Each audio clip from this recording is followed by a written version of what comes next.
বাংলাদেশের সাম্প্রতিক অস্থিরতা নিয়ন্ত্রণ এবং হিন্দুসহ সংখ্যালঘুদের সুরক্ষায় জাতিসংঘের শান্তিরক্ষা বাহিনী বাংলাদেশে পাঠানোর জন্য প্রস্তাব দিয়েছে ভারতের পশ্চিমবঙ্গের মুখ্যমন্ত্রী মমতা বন্দ্যোপাধ্যায়। সোমবার 2 ডিসেম্বর পশ্চিমবঙ্গ রাজ্য বিধানসভা অধিবেশনে বাংলাদেশ নিয়ে আলোচনার সময় তিনি এ প্রস্তাবনার কথা জানান। তৃণমূল কংগ্রেসের প্রধানের বক্তব্য, তারা এই বিষয়ে প্রস্তাব দিয়েছেন। এ নিয়ে দেশটির প্রধানমন্ত্রীও বিবৃতি দিক। জাতিসংঘের নজরে আনা হোক বিষয়টি। বাংলাদেশে শান্তিরক্ষা বাহিনী পাঠানোর জন্য কেন্দ্র জাতিসংঘের কাছে আবেদন করুক। মমতা ব্যানার্জি আরও বলেন, বাংলাদেশে ভারতীয় পতাকাকে লাগাতার অসম্মান করা হচ্ছে। সেই ছবি গত কয়েকদিন ধরে ভেসে বেড়াচ্ছে সামাজিক যোগাযোগ মাধ্যমে। এ ব্যাপারে এপার বাংলার বিপুল সংখ্যক মানুষের মনে ক্ষোভ ও রাগ তৈরি হয়েছে। বাংলাদেশের সাম্প্রতিক যেসব ঘটনা ঘটেছে এসব ব্যাপারে নিজে নাক গলাবেন না উল্লেখ করে তিনি বলেন, বাংলাদেশ অন্য দেশ, এটা আমার এখতিয়ারের মধ্যে পড়ে না, এটা কেন্দ্রীয় সরকারের এখতিয়ারের মধ্যে পড়ে। প্রয়োজনে ওই দেশে কেন্দ্রীয় সরকার শান্তির বার্তা নিয়ে প্রতিনিধি পাঠাক।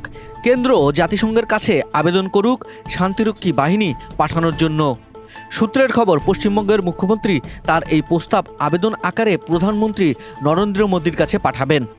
বিধানসভায় আলোচনার শুরুতেই বাংলাদেশের ঘটনা নিয়ে কেন্দ্রীয় সরকারের ভূমিকায় উষ্মা প্রকাশ করেন পশ্চিমবঙ্গের মুখ্যমন্ত্রী। ক্ষোভের সুর ধরে তিনি বলেন, 10 দিন হয়ে গেল, কিন্তু পুরো বিষয়টি নিয়ে চুপ করে আছে কেন্দ্রীয় সরকার।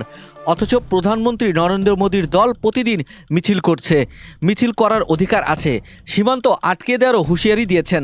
কিন্তু এটা মাথায় রাখতে হবে যে সীমান্তের বিষয়টা কেন্দ্রীয় সরকারের হাতে, আর রাজ্য সরকার কেন্দ্রের পরামর্শ মেনেই চলবে।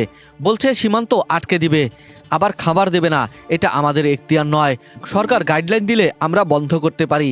এসব কথাই বলছিলেন পশ্চিমবঙ্গের মুখ্যমন্ত্রী মমতা বন্দ্যোপাধ্যায়। কূটনৈতিক বা অন্য কোনো কারণে যদি নরেন্দ্র মোদী বিবৃতি না দেন, তাহলে বাংলাদেশের পরিস্থিতি নিয়ে সংসদে পররাষ্ট্রমন্ত্রী এস জয়শঙ্কর মুখ খোলা উচিত বলে মনে করেন পশ্চিমবঙ্গের মুখ্যমন্ত্রী মমতা বন্দ্যোপাধ্যায়।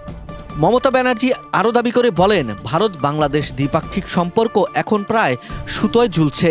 বাংলাদেশ একটা বড় অংশের মানুষের মধ্যে যেমন প্রতিবেশী দেশ সম্পর্কে বিদ্বেষ দেখা যাচ্ছে, তেমনি হিন্দুদের উপর অত্যাচার দেখে ভারতের মানুষও ক্ষুব্ধ হচ্ছে।